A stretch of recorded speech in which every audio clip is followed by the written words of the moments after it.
I'm Maya Chin, and I've spent the last 8 Thanksgivings listening to my family explain why I'm the disappointment. This year they hired professional help to prove it. What they got instead was a front row seat to their own destruction. If you've ever been the family scapegoat, hit that like button and subscribe right now. You're not going to want to miss what happened next. My older brother Derek was the golden child from birth. Captain of the football team, business degree from Stanford, married to Jennifer, a woman whose entire personality revolved around Instagram aesthetics and country club memberships. They had 2 perfect children whose photos dominated every family gathering. I was the weird one. The quiet kid who preferred coding to cheerleading, who skipped family vacations to attend programming camps, who chose a state school over an Ivy because I'd already started my first company during high school. My parents never understood why I turned down their offer to pay for a prestigious university. They saw it as throwing away opportunity. I saw it as maintaining independence they couldn't later use as leverage. By 23, I'd sold that first startup for $8 million. I told no one. I enrolled in an MBA program online, lived in a modest apartment, and started building something bigger. My family assumed I was struggling, working some entry-level tech job, barely making rent. I never corrected them. Maya's going through her phase, Mom would say at family dinners, her voice dripping with concern that felt more like judgment. She'll figure out real life eventually. Derek loved it. Every family gathering became his stage. I just closed a $2 million deal, he'd announce, waiting for applause. Jennifer and I are looking at houses in Montecito. You know where Oprah lives. That's wonderful, honey, Mom would gush. Then she'd turn to me. And Maya, how's that little tech thing going? Fine, I'd say. Always just fine. What they didn't know, I was building Data Secure Solutions, an AI-powered cybersecurity platform. We'd landed contracts with 3 Fortune 500 companies. Our valuation had hit $140 million. Forbes had interviewed me for their 30 under 30 list, but I'd requested they delay publication. I wasn't ready for my family to know. Why? Because I needed to see who they really were when they thought I had nothing. My grandmother Rose had died 2 years earlier. Before she passed, she'd pulled me aside at the hospital. I'm leaving you something, Maya. Don't tell them. They'll try to take it. She'd left me $2.3 million and a letter explaining why. You're the only one who never asked me for money. The only one who visited because you wanted to, not because you needed something. The rest of them are vultures. She wasn't wrong. Within a week of her death, Derek was calling lawyers about contesting the will. When he discovered the bulk had gone to me, he went nuclear. She must have manipulated Grandma, he shouted at the family meeting. Maya's been playing poor to gain sympathy. Mom nodded eagerly. We should investigate this. It's not normal for someone to hide money. I'd smiled. Grandma left me what she wanted to leave me. The will is ironclad. That's when I became the family villain. Not the successful sibling. Not the granddaughter who'd honored her grandmother's wishes. The fraud. The manipulator. The ungrateful child who'd stolen their inheritance. While Derek posted LinkedIn updates about his entrepreneurial journey, he was a mid-level sales manager at a software company someone else built. I was actually building something. Data Secure Solutions started in my spare bedroom with my best friend and CTO Marcus Johnson. We'd met at a cybersecurity conference where we were both speaking. He was brilliant, funny, and had no interest in my family drama. They think you're broke? He'd laughed when I told him. Maya, our Series B funding was $40 million. You own 60% of a company valued at $140 million. You're personally worth over $80 million. They don't need to know that. Why not just tell them? Because then I'd never know if they loved me or my bank account. Marcus understood. His own family had appeared out of nowhere when he'd sold his first startup. Suddenly everyone was his best friend. Everyone had a business idea. Everyone needed just a small loan. My business partner Linda Zhao was equally pragmatic. Your family sounds exhausting, she'd said when I explained why I kept my work life completely separate. But it's smart. People treat you differently when they know you have money. By my 28th birthday, Data Secure had expanded to 150 employees. We'd opened offices in 3 cities. Our client list included banks, hospitals, and government contractors. I'd personally consulted for companies whose names I couldn't disclose due to NDAs. I'd been invited to speak at international conferences, always declining media coverage. I lived in a nice but not ostentatious condo. I drove a 3-year-old Honda Civic. I wore jeans and hoodies to family gatherings. I never talked about work beyond vague references to tech stuff. Meanwhile, Derek's performance continued. New car every 2 years, always leased. Designer clothes for Jennifer. Private school for the kids. A house they could barely afford with a mortgage that made my accountant wince when I mentioned it. How do they manage it? Marcus asked once. I think they're drowning in debt, I said. But they look successful and that's what matters to them. What I didn't know, they weren't just drowning. They were stealing. The year I turned 30, everything accelerated. In March, Forbes published the 30 Under 30 article despite my previous request to hold it. They'd waited 2 years. Apparently that was their limit. The article mentioned DataSecure's valuation but didn't include my photo at my request. Just my name. My family never read Forbes. In July, DataSecure received a $20 million contract from the Department of Defense. We were going to secure communications infrastructure for 3 military bases. It was classified work, career-defining, the kind of achievement that would cement our position as an industry leader.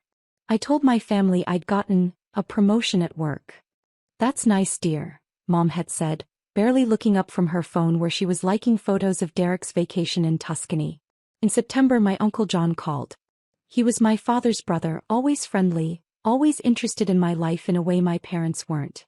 Maya, honey, I need to ask you something sensitive. Sure, Uncle John.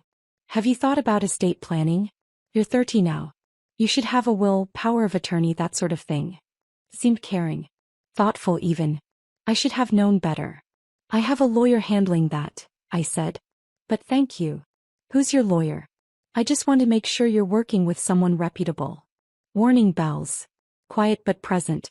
Uncle John, why do you need to know who my lawyer is? I'm just looking out for you. Your family. I declined to share the information. He'd seemed annoyed.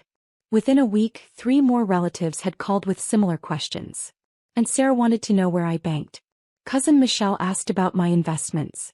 Mom wanted to know if I'd considered life insurance and could she be listed as a beneficiary? The circling had begun. Then came October and the family meeting that changed everything. Mom called, her voice crisp and businesslike. Family dinner at our house. Saturday at 6. Be there. It's mandatory. I almost laughed. I was the CEO of a company worth $140 million, and my mother was issuing mandatory dinner summons. But I went. Because I was curious. Because some part of me still hoped they might surprise me. I walked into my parents' house, a massive McMansion Derek had convinced them to buy 3 years ago, to find the entire family assembled. Mom, Dad, Derek, Jennifer, Uncle John, Aunt Sarah, Cousin Michelle and her husband Brad. Everyone looking at me with expressions ranging from pity to barely concealed hostility. Sit down, Maya, Dad said. He'd never been the warm parent, but his coldness that night was glacial. I sat. Derek leaned forward, his expression what he probably thought was concerned but looked more smug. Maya, we need to talk about Grandma Rose's money. That was settled 2 years ago. We don't think it was settled fairly, Jennifer interjected. She had a wine glass in hand already half empty. We think you manipulated an elderly woman. The will was clear. Multiple lawyers reviewed it. We've been watching you, Mom said. Living in that shabby apartment, driving that old car. Where's the money, Maya? What did you do with it? I felt the trap closing. I invested it. Invested it where? Uncle John demanded. We've been asking around. Nobody knows anything about your finances. You're hiding something. My finances are my business. Not when they involve family money. Aunt Sarah's voice had reached a shrill pitch. Rose's money should have been split equally. You've been lying about being poor to avoid sharing. Derek pulled out his phone. We hired someone. A professional investigator. He's been looking into your finances, your background, everything. We paid good money to find out the truth. My heart rate didn't change. My expression didn't flicker.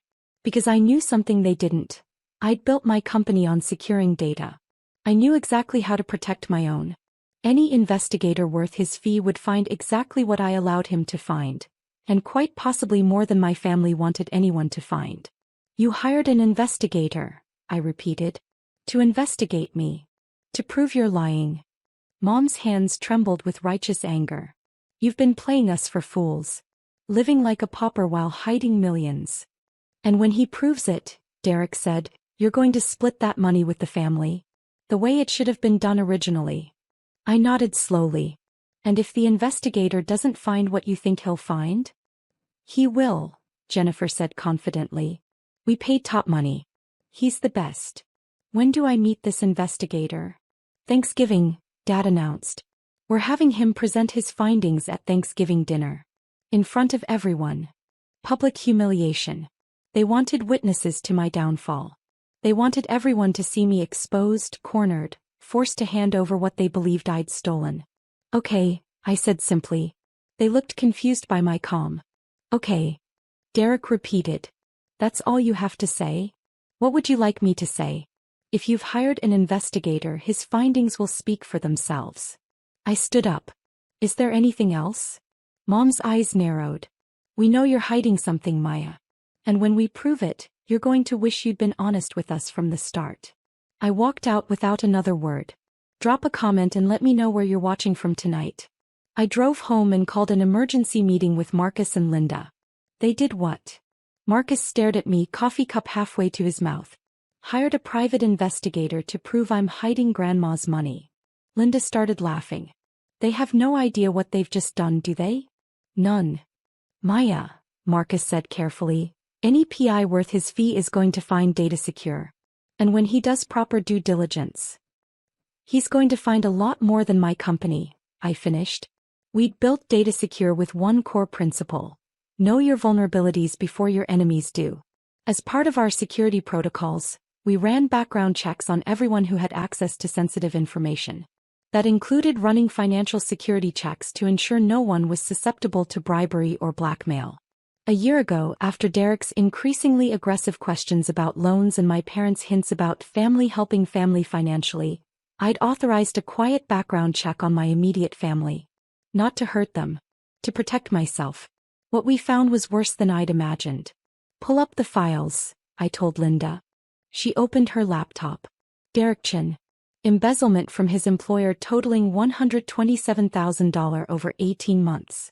Fake expense reports, ghost contractors, kickback schemes with vendors. Uncle John Chin and Sarah Chin, Marcus continued. Wire fraud, identity theft. They opened credit cards in your grandmother's name in the 6 months before she died.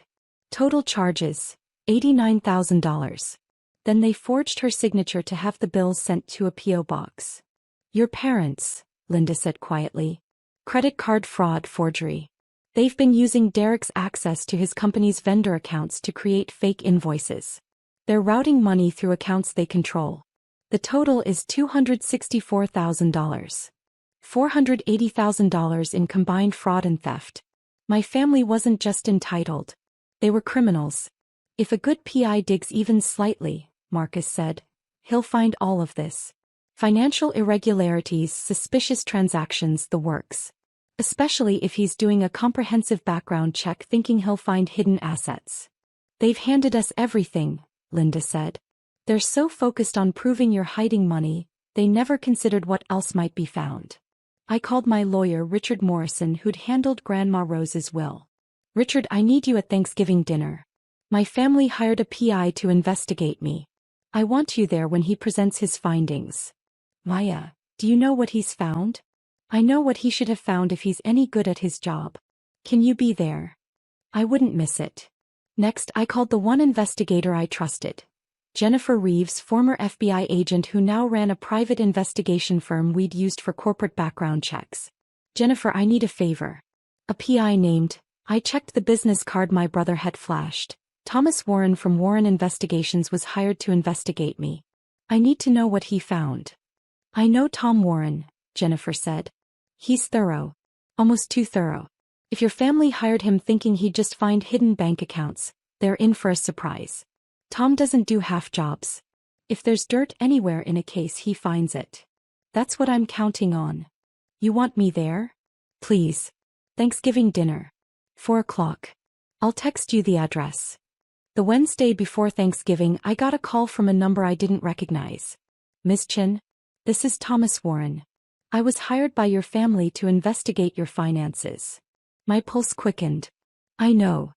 I need to speak with you. Privately. Before Thanksgiving. Is that normal procedure? No, he admitted. But this case isn't normal. Miss Chen, I found what your family wanted me to find. I also found a great deal they very much did not want me to find. I have an ethical obligation to present my complete findings, but I thought you deserved a heads up. How bad is it? For them? Career-ending, potentially criminal charges across the board. For you, you're going to need security at that dinner. This is going to get ugly. Present your full findings, I said. Everything. Are you sure? I could deliver a separate report to law enforcement and spare you the family drama. Mr. Warren, they wanted a public reveal. They'll get one. Present everything. Hit that subscribe button if you've ever had to set boundaries with toxic family, because what happened next changed everything. I arrived at my parents' house at 3:45 on Thanksgiving. 20 cars filled the driveway and street. My family had invited everyone, extended relatives, family, friends, even neighbors. They wanted maximum audience for my humiliation. I dressed carefully. Tailored blazer, designer jeans, the diamond earrings Grandma Rose had given me. I looked successful without being flashy. Marcus had offered to come, but I declined. This is family business. Richard Morrison arrived at 3:55, looking every inch the high-powered attorney in his three-piece suit. Jennifer Reeves came at 4 exactly, her FBI bearing unmistakable. Thomas Warren was already there, sitting in my father's study with 2 large manila envelopes and a laptop. The dining room table sat 30 people, extended with every leaf my mother owned. The whole family was there, plus at least a dozen family friends, all looking at me with expressions ranging from pity to curiosity to barely disguised glee. Derek stood as I entered.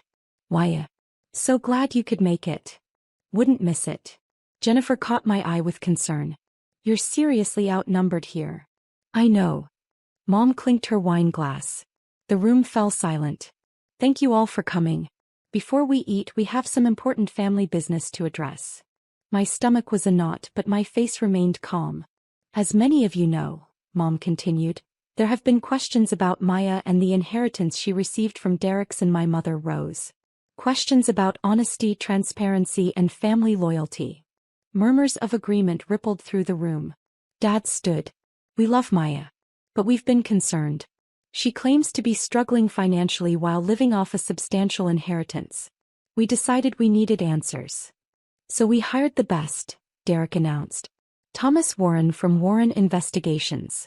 He's been conducting a comprehensive background check on Maya for the past 6 weeks. All eyes turned to me. I remained seated, hands folded calmly on the table. Mr. Warren, Mom said formally. Would you please present your findings? Thomas Warren stood. He was 50-ish, gray hair, kind eyes that currently looked troubled. He picked up both envelopes and his laptop. Before I begin, he said, I want to clarify what I was hired to do. The Chen family asked me to investigate Maya Chen's finances, specifically to determine if she was hiding assets or income. And? Derek prompted eagerly. I found what you asked me to find, Warren said slowly. And significantly more. I have 2 reports. Per my contract, I'm required to present complete findings, not selective information. Mom frowned. What does that mean? It means I investigated Maya Chen thoroughly. But in doing so, I necessarily investigated everyone connected to her financial history. That includes all of you. The room went very still.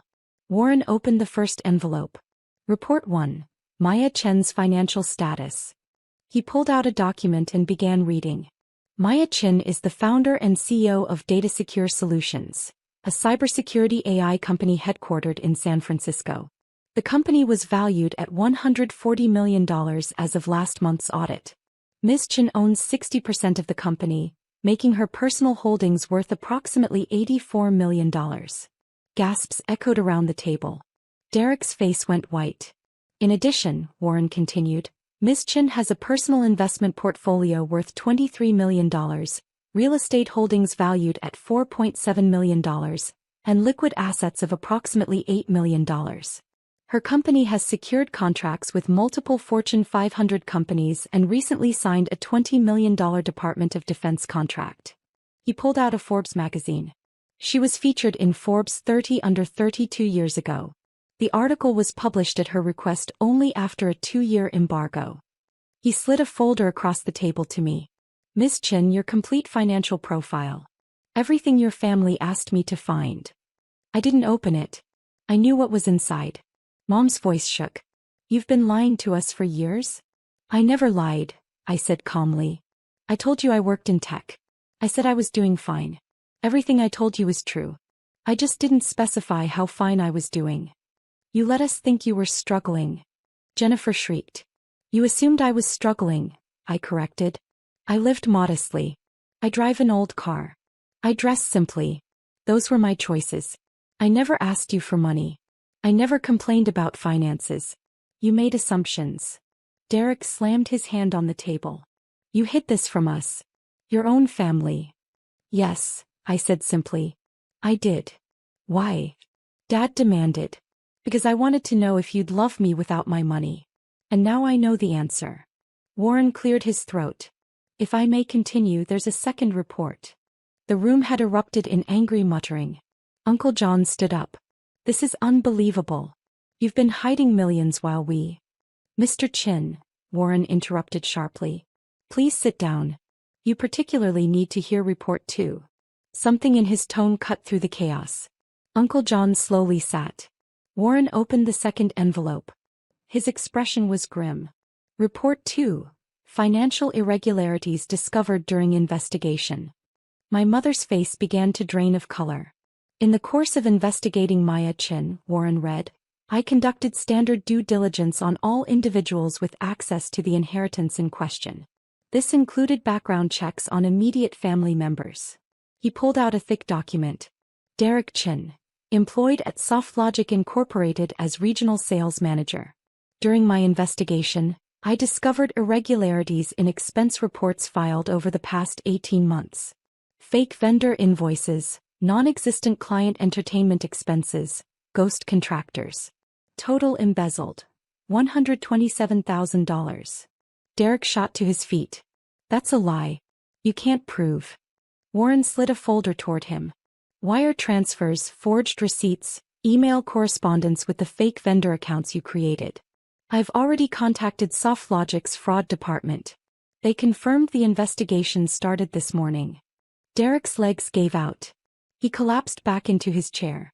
John Chin and Sarah Chin, Warren continued, his voice clinical.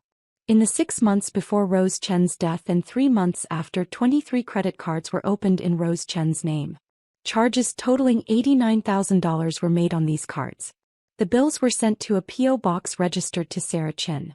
This constitutes identity theft, fraud, and elder abuse. Aunt Sarah started screaming. She was going to leave us money. We needed. You stole from a dying woman, Warren said flatly. He slid another folder across the table. Every application, every forged signature, every bill. The U.S. Postal Inspector will be receiving this file on Monday. Uncle John was backing away from the table, shaking his head violently. Wait, Mom said, her voice strangled. Wait, there's more. Warren looked at my parents. For a moment I saw something like pity cross his face. Robert and Linda Chin, he said quietly. This is the most extensive. Working with Derek's access to SoftLogic's vendor management system, you created multiple shell companies. Fake invoices were submitted, payments authorized by Derek, and funds routed to accounts you control. The scheme has been operating for 3 years. Total fraud, $264,000. Mom's wine glass slipped from her hand and shattered on the floor. No one moved to clean it. Additionally, Warren said, there's evidence of tax fraud, falsified loan applications, and insurance fraud related to a car accident claim from 2022. He stacked all the folders neatly. Combined, the Chin family, excluding Maya, has committed financial crimes totaling approximately $480,000. I've documented everything. Emails, bank records, forged documents, wire transfers. It's comprehensive. The room was absolutely silent except for Aunt Sarah's sobbing. Jennifer stood up from the back of the room. She pulled out her badge. Jennifer Reeves, former FBI, currently private investigator. I've been consulting on this case. Mr. Warren's findings have been verified and will be turned over to appropriate law enforcement agencies. Federal charges are likely given the scope. Richard Morrison stood next. Richard Morrison, attorney. I represented Rose Chin when she drafted her will. I'm now representing Maya Chin. Any attempts to contest Rose's will or make claims against Maya's assets will be met with immediate legal action. Maya's finances are completely separate from any of your criminal activities. My father found his voice raspy and desperate. Maya, please. We can explain. No, I said simply. I stood up. Every eye in the room followed me. 8 years, I said quietly. 8 Thanksgivings where I sat at this table and listened to you explain why I was the disappointment. Why Derek was the success story. Why I couldn't understand real achievement. I looked at Derek. You embezzled from your employer while lecturing me about business ethics. I turned to my parents. You committed fraud while demanding I be more transparent. I faced Uncle John and Aunt Sarah. You stole from Grandma Rose while she was dying, then accused me of manipulating her. My voice didn't rise. I didn't shout. But every word landed like a hammer. I built a $140 million company while you were stealing hundreds of thousands of dollars and calling me a failure. I secured a Department of Defense contract while you were forging documents and calling me dishonest. I was featured in Forbes while you were committing crimes and calling me a fraud. I picked up the folder Warren had slid to me. This is everything you wanted to know about my success. Consider it my final gift to this family. I turned to Warren. Thank you for your thoroughness. To Richard, please proceed with all legal options to protect my assets. To Jennifer, the files are yours. Do what's right. Then I looked at my mother. You wanted proof I was lying. You wanted to expose me in front of everyone. You got your public reveal. Just not the one you expected. I walked toward the door. The room remained frozen. Paya. Dad's voice cracked. You can't just leave. We're family. I stopped, hand on the doorframe. No. We're related. Family is the people who love you when you have nothing. You hired an investigator to prove I was a fraud because you couldn't stand that I succeeded without your approval. You were so focused on tearing me down that you exposed your own crimes. We can fix this, Mom begged. We'll pay the money back. We'll make this right. With what money? I asked quietly. You've been stealing because you're drowning in debt. Derek's about to be fired and arrested. Uncle John and Aunt Sarah are facing federal charges. You're looking at fraud convictions. You can't fix this. You could have years ago by choosing to love me instead of resent me. But you made your choice. Jennifer called out. Maya, where will you be for follow-up questions? My lawyer has my contact information. I looked at my family one last time. Don't contact me. Any communication goes through Richard. I walked out of that house and didn't look back. The aftermath moved faster than even I anticipated. Derek was fired from SoftLogic on the Tuesday after Thanksgiving. Criminal charges were filed Wednesday. By Friday, Jennifer had left him, taking the kids to her parents' house.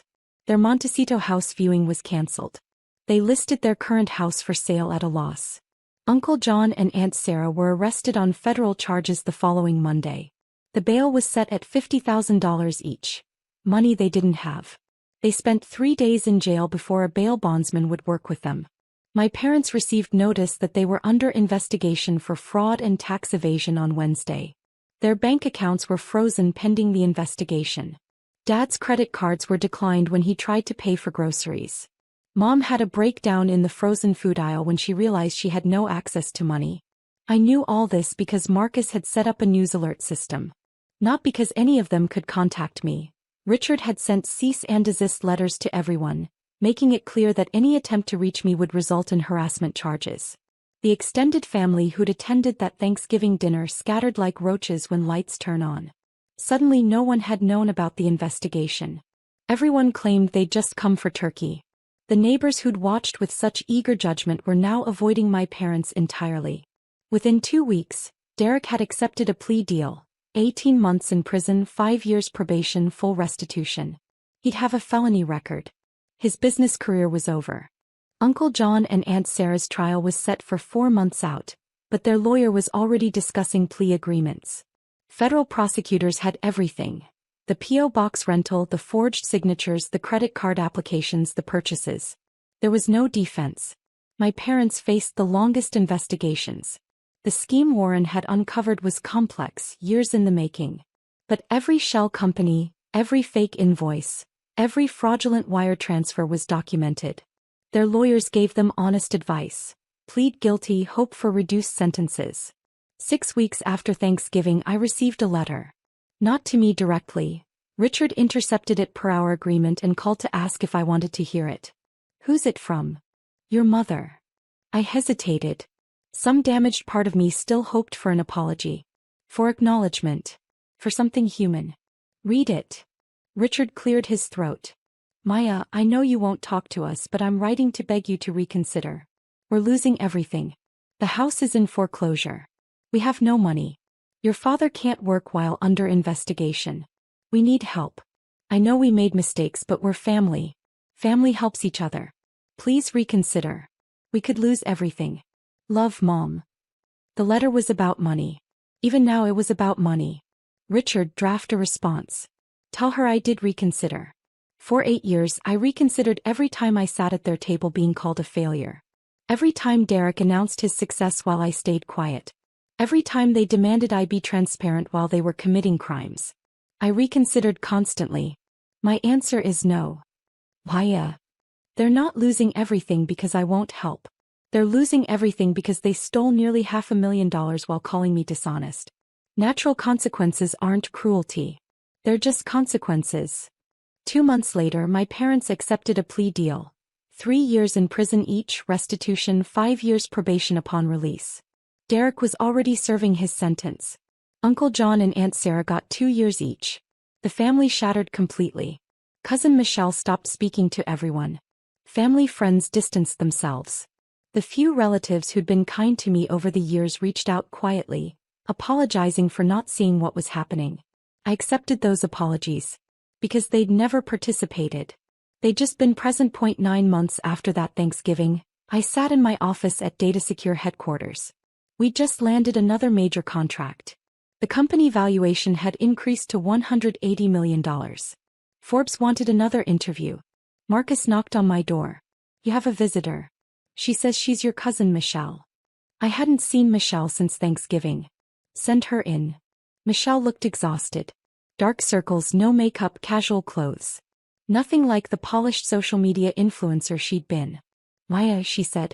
I know you probably don't want to see me. Sit down. She sat, hands twisting in her lap. I wanted to apologize. I was at that dinner. I didn't say anything when they announced the investigator. I should have warned you. Why didn't you? Because I thought. She laughed bitterly. I thought they were right. I thought you'd been hiding money and playing victim. I didn't realize they were the ones stealing. You could have asked me directly. Would you have told me the truth? I considered that. Probably not. I wasn't telling anyone. Can I ask why? Why hide it? Why let them think you were struggling? I'd been asked this question a dozen times by Marcus, by Linda, by my therapist. I'd refined the answer. Because I needed to know if they'd love me without my success. I needed to know if I mattered beyond what I could provide. And I got my answer. Michelle nodded slowly. They called me last week. From prison. Collect calls. They wanted me to convince you to help them. What did you say? I said no. I said they did this to themselves. She looked up, tears in her eyes. Maya, I lost my whole family over this. My mom won't speak to me because I won't help pressure you. My dad says I'm a traitor. I'm sorry. Don't be. You were right. They were so focused on what you had that they couldn't see what they were destroying. And I was complicit by staying silent. We sat quietly for a moment. What will you do now? I asked. Start over. I got a job. Marketing coordinator at a startup. I'm selling my car to pay off debt. Learning to live within my means. She smiled weakly. Turns out not having family money means actually working. That's good, I said. And meant it. She stood to leave, then paused. For what it's worth, I'm proud of you. What you built. How you handled everything. You had every right to destroy them and you just walked away. I didn't destroy them. Their own choices did that. I just stopped protecting them from the consequences. After she left, I sat looking out at San Francisco. My city. My company. My life built exactly as I'd wanted it. My phone buzzed. A text from Marcus. Team dinner tonight? Linda's treating since she landed the Austin contract. I smiled. This was my family now. The people who'd believed in me when I had nothing but an idea. Who'd celebrated my success and supported my choices. Who'd never asked what I could give them, only what we could build together. I texted back, I'll be there. A year later, Data Secure was acquired by a Fortune 100 company for $320 million. I retained a leadership position and a significant stake in the merged company. My personal net worth crossed $200 million. Derek finished his prison sentence and moved across the country. Last I heard, he was working retail and living with a roommate. Jennifer remarried. The kids were fine. I'd set up trust funds for them through an anonymous donor. They'd never know it was me. They were innocents in this. My parents were released after serving 2 years of their 3-year sentences. They moved to a small apartment in a different state. My mother tried to contact me once through a friend of a friend. I declined to respond. Uncle John and Aunt Sarah declared bankruptcy. They lost their house, their cars, their reputation. They moved to a retirement community in Arizona where no one knew their history. The inheritance from Grandma Rose, the $2.3 million that started all of this, had grown to $8 million through careful investment. I donated the entire amount to a foundation supporting children of incarcerated parents. The irony wasn't lost on me. I never spoke to my family again. Some people would call that cruel. I call it self-preservation. Because here's what I learned. Family isn't about blood. It's not about obligation or guilt or shared last names. Family is the people who love you when you're struggling, not just when you're successful. Family is the people who celebrate your victories instead of trying to tear you down. Family is chosen, not assigned. My family is Marcus and Linda and the team we built together. My family is the mentor who saw potential in a quiet kid with big ideas. My family is the memory of Grandma Rose, who loved me enough to protect me from the others. My biological family chose greed over love. They chose resentment over pride. They chose to commit crimes rather than build their own success. Those were their choices. I chose to walk away. That was mine. And I've never regretted it for a single second. If you've ever had to walk away from toxic family to save yourself, tell me your story in the comments. Does any of this feel familiar? What would you have done in my situation? Hit that like button and subscribe for more stories about standing up for yourself and not letting anyone, not even family, treat you like you're less than you are. Because you're not the family disappointment. You never were. Sometimes you're just the only one strong enough to break the cycle.